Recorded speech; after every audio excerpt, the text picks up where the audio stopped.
এই দেখো কাণ্ড, বুড়ো বয়সে ভীমরতি দেখো, দিনে দুপুরে মাথায় কিনা টুপি পরে এলো। কি করব গিন্নি, মহারাজ তার জন্মদিনে এই টুপিটা উপহার দিয়ে বললেন মাথায় পড়ে থাক। আমার মাথায় যে অনুপাতে বুদ্ধি সেই অনুপাতে চুল নেই। হায় আমার কপাল, মহারাজ বললেন আর তুমি অমনি টুপি মাথায় দিয়ে নাচতে নাচতে চলে এলে। বুঝতে কি আর পারিনি গিন্নি, সবই বুঝতে পেরেছি গো, শুধু একটা সুযোগ আসতে দাও, এমন ঠকান ঠকাবো না মহারাজকে। আমি তোমাদের কিছু উপহার দিয়ে থাকি। সে তো জানি মহারাজ।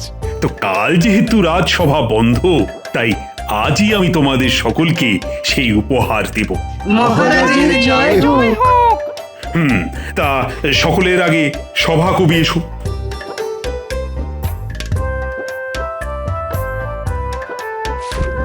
তুমি কবি, তাই এই নাও সোনার নিব লাগানো একটা রূপোর কলম। এবার বিজ্ঞানী এগিয়ে এসো, এগিয়ে এসো। এই নাও একটা অনুবীক্ষণ যন্ত্র।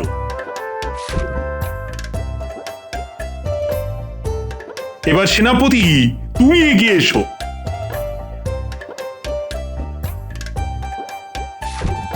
এই নাও সোনার হাতল সমেত রূপোর ছোট্ট একটা তলোয়ার। তুমি তো সারাক্ষণ ঢাল তলোয়ার নিয়ে থাকো, তাই এটা একটা প্রতীকী উপহার। এমন উপহার পেয়ে আমি ধন্য মহারাজ। এবার রাজ যদি সে এগিয়ে এসো।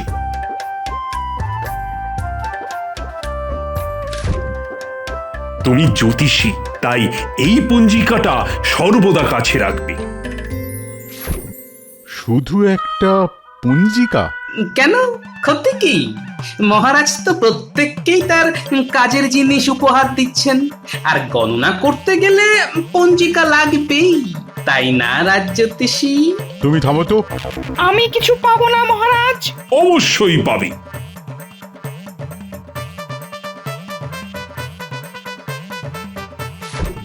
এই নাও তোমার জল পাত্র। আমার জলপাত্র? কেন, অসুবিধে কোথায়? সারাক্ষণ অঙ্গবংচং করবেন আর তামার জলপাত্রে জল ঢালবেন। মূর্খ! মন্ত্রী নতুন এসেছে, তাই ওকে এখন কিছু দিচ্ছি না, আগে ওর কাজকর্ম দেখি, তারপর না হয় সামনের বছর দেব। কি মন্ত্রী, অসুবিধে নেই তো? অসুবিধে আর কোথায়, এদিক দিয়ে না হয় ওদিক দিয়ে আমি ঠিক পুষিয়ে নেব। না মহারাজ, কোনো অসুবিধে নেই। আসলে আমি মনে করি আপনার অন্তরের ভালোবাসাটাই আমার কাছে শ্রেষ্ঠ উপহার। বাহ বাহ বাহ, বড় ভালো কথা শোনালে হে, অন্তরের ভালোবাসা। আসলে ওনার নাম তো ভগবান, তাই অন্তরের ভালোবাসা ওর মতো আর কে বুঝবে, তাই না নতুন মন্ত্রী মশাই? তুমি বড্ড পেরেছ গোপাল, সুযোগ পেলে তোমায় দেখে নেব। গোপাল, এবার তুমি এগিয়ে এসো।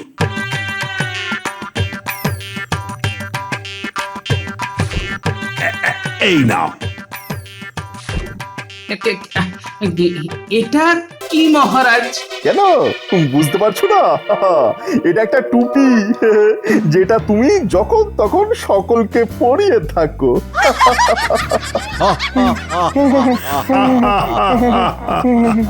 মহারাজ, শেষে আপনি কি না বেছে বেছে আমাকেই টুপি দিলেন? আরে এতে খারাপের কি আছে? একবার ভেবে দেখো, তোমার মাথার ভেতর কত বুদ্ধি, অথচ মাথায় চুল নেই। চড়া রোদে তোমার মাথার ভেতরের বুদ্ধি যাতে শুকিয়ে না যায়, তাই তো এই টুপি। এখন থেকে সর্বদা এটা পরে থাকবে, বুঝলে? সর্বদং টুপি পরিতং রক্ষা করং আপনং বুদ্ধি। আচ্ছা, ঠিক আছে, আজ তো টুপি দিলেন, তবে আমার নামও গোপাল ভাঁড়। এই টুপি কিভাবে ঘুরিয়ে পড়াতে হয় সেটা আমারও ভালোভাবে জানা আছে।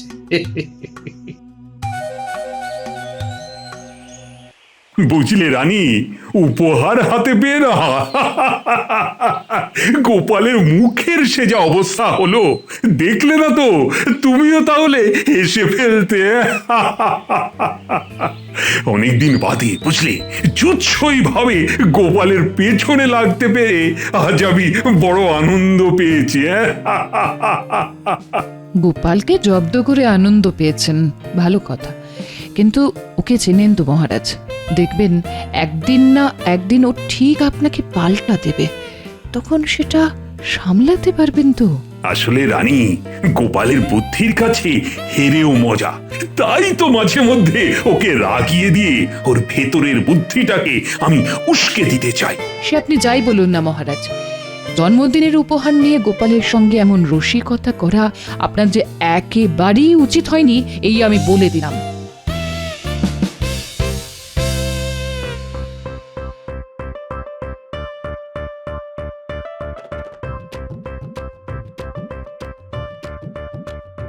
এই দেখো কাণ্ড, বুড়ো বয়সে ভীমরতি দেখো, দিনে দুপুরে মাথায় কিনা টুপি পরে এলো। কি করব গিন্নি, মহারাজ তার জন্মদিনে এই টুপিটা উপহার দিয়ে বললেন মাথায় পড়ে থাক। আমার মাথায় যে অনুপাতে বুদ্ধি সেই অনুপাতে চুল নেই। হায় আমার কপাল, মহারাজ বললেন আর তুমি অমনি টুপি মাথায় দিয়ে নাচতে নাচতে চলে এলে। বুঝতে কি আর পারিনি গিন্নি, সবই বুঝতে পেরেছি গো, শুধু একটা সুযোগ আসতে দাও, এমন ঠকান ঠকাবো না মহারাজকে। না না, নতুন মন্ত্রীমশাই, গোপাল বড্ড বেড়েছে, সারাক্ষণই মুখে চ্যাটাং চ্যাটাং কথা। আর তার উপযুক্ত উত্তরও তো আজ পেয়েছো। সর্বসমক্ষে মহারাজ আর গোপালকে যা নাস্তানাবুদ করে ছেড়েছেন না। না না না, শুধু নাস্তা নাবুদ দেখে আমাদের সন্তুষ্ট হয়ে থাকলে চলবে না, তাই এমন কিছু একটা করতে হবে যাতে করে গোপাল একেবারে ল্যাজে গোবরে হয়ে এই কৃষ্ণনগর ছেড়ে পালাতে বাধ্য হয়। ঠিক আছে, তাই হবে। গোপালের এমন অবস্থা করব যাতে গোপালের এই চ্যাটাং চ্যাটাং কথা চিরকালের জন্য স্তব্ধ হয়ে যায়, মানে বন্ধ হয়ে যায়। আমাকে আজকের দিনটা ভাবতে দাও, কাল রাজসভায় গিয়ে মহারাজের সামনেই সব বলবো। এখন তোমরা এসো। হ্যাঁ,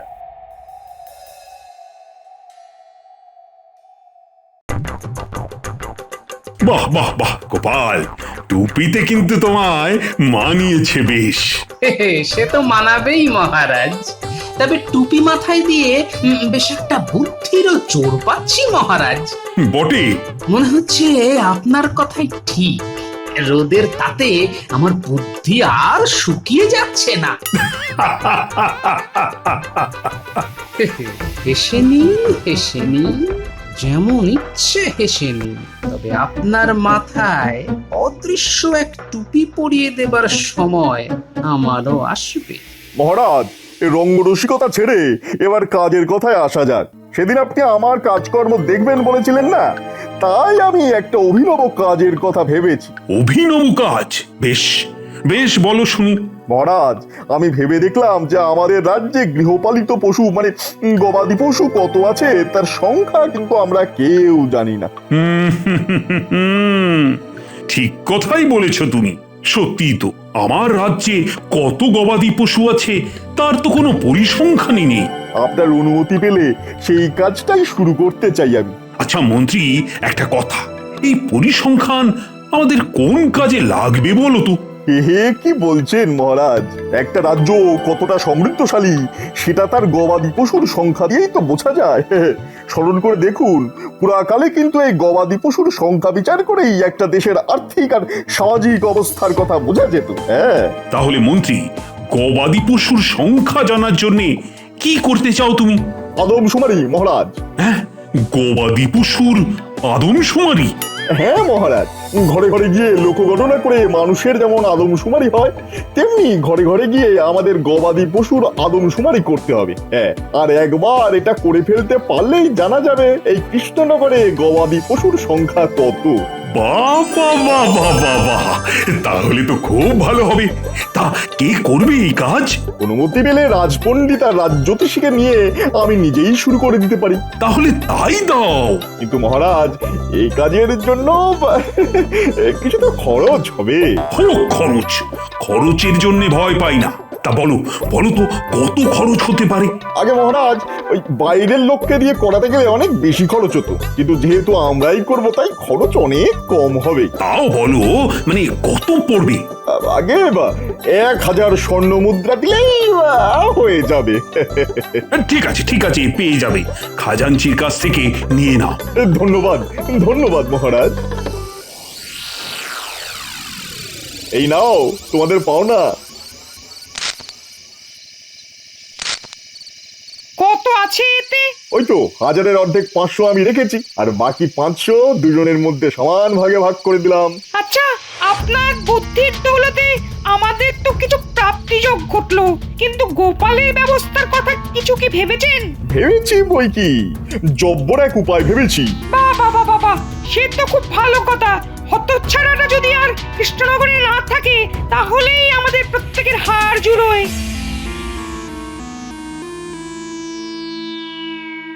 কি ব্যাপার, ভগবান, রাজপণ্ডিত আর রাজজ্যোতিষী এখনো সভায় এসে পৌঁছয়নি কেন? মনে হয় উহারা করিয়াছে শুরু, একটি একটি করে গুনিতেছে গরু।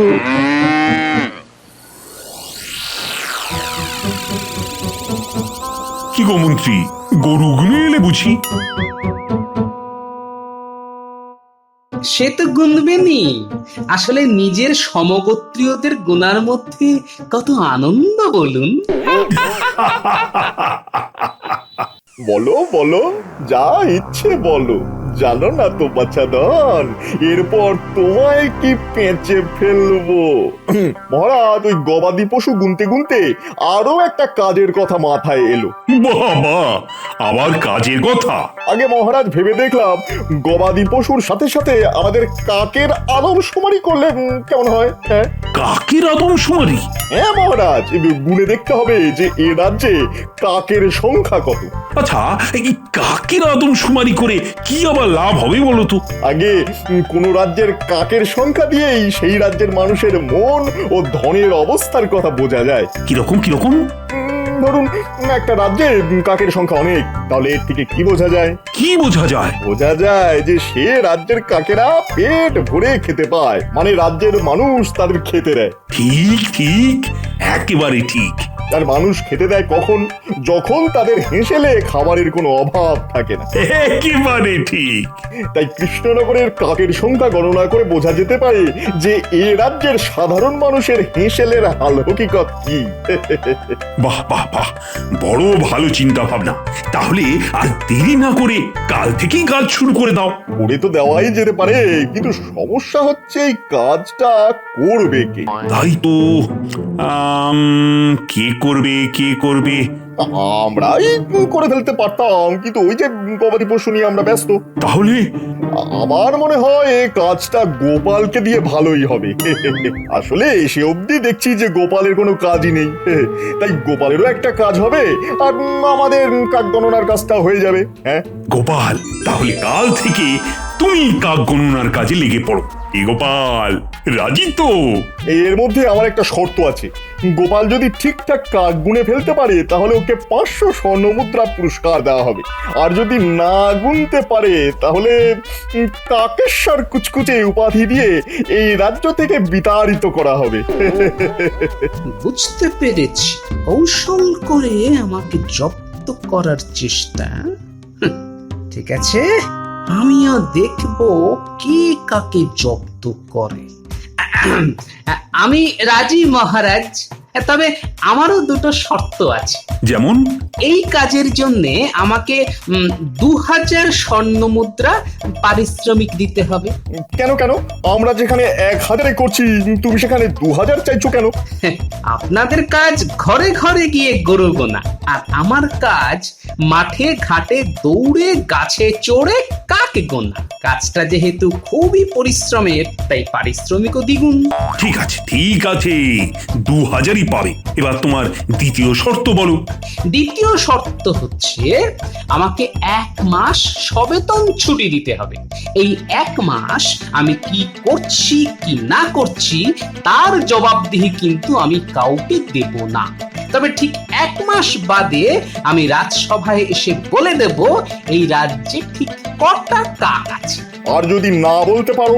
ওই তো আপনার দেওয়া শর্ত অনুযায়ী কাকেশ্বর কুচকুচি উপাধি নিয়ে এই রাজ্য ছেড়ে চলে যাব। তবে মহারাজ পারিশ্রমিকটা কিন্তু আজকেই চাই। ঠিক আছে, খাজাঞ্চির কাছ থেকে নিয়ে নিও। গিন্নি, দেখে যাও কি এনেছি। ও মা গো, এই কোথায় যাব গো? বুড়ো আজ হাতে মস্ত বড় মাছ ঝুলিয়ে সাত তাড়াতাড়ি রাজবাড়ি থেকে চলে এলো যে। যাও তাড়াতাড়ি মাছটাকে কেটে বেছে রেঁধে ফেলো। এই তোমার কি হয়েছে বলো তো? মহারাজ আমাকে সবেতন 1 মাস ছুটি দিলেন, আর সেই সঙ্গে 2000 স্বর্ণ মুদ্রা। ওরে বাবা, এ কি শোনাচ্ছ গো? মহারাজ এসব করতে গেলেন কেন? মহারাজ বললেন, গোপাল, সারা জীবন অনেক মাথার পরিশ্রম করেছো, তাই এবার মাথা থেকে টুপি খুলে কটা দিন ভালো করে খাও দাও আর আরাম করো। ও তাই? শুনলেই কেমন যেন গায়ে কাঁটা দিচ্ছে গো। এই দাও মাছটা দাও, এক্ষুনি কেটে রেঁধে ফেলি। দাও।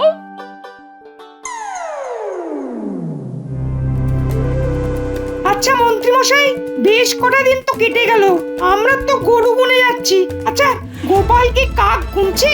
বটার ঘটাকে ওর উপর চৌকিদারি করতে লাগিয়েছি। আমি শুধু সেই দিনটারই প্রতীক্ষায় আছি, গোপাল যেদিন মাথা নিচু করে কৃষ্ণনগর ছেড়ে চলে যাবে।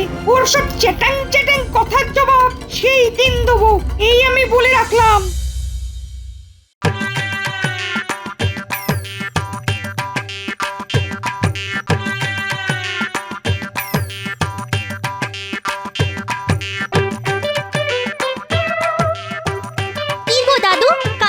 ঝুড়ি নিয়ে কোথায় যাচ্ছ? এতদিন রাজসভায় বুদ্ধি বেচে ভাতের জোগাড় করে এসেছি, আজ ডিম বেচে পেটের ব্যবস্থা করব। তাহলে আজ থেকে তুমি ডিমওয়ালা বলতে পারিস। মহারাজ তোমার থেকে সব ডিম কিনে নেবেন বুঝি? দেখি।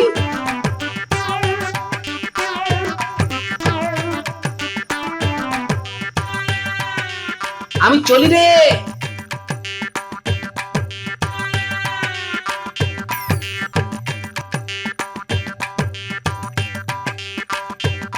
মহারাজ, আজই তো গোপালের 1 মাস পূর্ণ হচ্ছে, তা গোপাল আজ আসবে তো? আসবে কি বলছেন মন্ত্রী মশাই? গোপাল এসে গেছে। তা গোপাল, এবার সকলের সামনে বলো তো, আমাদের কৃষ্ণনগরে ঠিক কটা কাক আছে? সেখানেই তো কিঞ্চিত সমস্যা হয়েছে মহারাজ। হ্যাঁ, কিসের সমস্যা? কাক তো গুনে ফেলেছি, কিন্তু সমস্যা হচ্ছে ডিম নেই। আমি গাছে উঠে সব কাকের বাসা থেকে এই ডিমগুলো নিয়ে এসেছি। এতে আর সমস্যা কি? কাকের সংখ্যার সঙ্গে ডিমের সংখ্যা যোগ করে ফেলো, ব্যাস, তাহলেই পেয়ে যাবে প্রকৃত সংখ্যা। আপনার মুন্ডু আর আমার মাথা। মানে কি রে বাবা, এত জানেন আর এটা জানেন না যে কাকের বাসায় কোকিল এসে ডিম পেড়ে যায়? হ্যাঁ নয় হ্যাঁ, এই নিন ডিমের ছুরি, আর এর থেকে বেছে বলে দিন কোনগুলো কাকের আর কোনগুলো কোকিলের। ব্যাস, তাহলে আমিও বলে দিতে পারি এই রাজ্যের আসল কাকের সংখ্যা। গোপাল একটা মোক্ষম চাল চেলেছে দেখছি। কি হে মন্ত্রী, এবার ডিম দেখে বলে দাও কোনটা কাকের আর কোনটা কোকিলের। মানে এটা কি করে সম্ভব? ডিম দেখে কি বলা যায় নাকি? এসব বললে তো হবে না। আপনি মন্ত্রী, মাথা ভর্তি কত বুদ্ধি আপনার। ঠিক আছে, আপনি না পারলে রাজপণ্ডিত আর রাজজ্যোতিষী বলে দিক। অসম্ভব। না, আমি পারবো না। তাহলে চুক্তি শেষ। ডিমের ঝুড়ি নিয়ে আমি বাড়ি চললাম, কাল থেকে আবার নিয়মিত রাজসভা আলো করতে আসবো। তাই তো মহারাজ? হ্যাঁ হ্যাঁ বাবা, আসবে বই কি, আসবে বই কি। ভাই ডিমওয়ালা, তোমার কাছ থেকে 150 ডিম নিয়েছিলাম, 25টা রেখে বাকিগুলো ফেরত দিচ্ছি।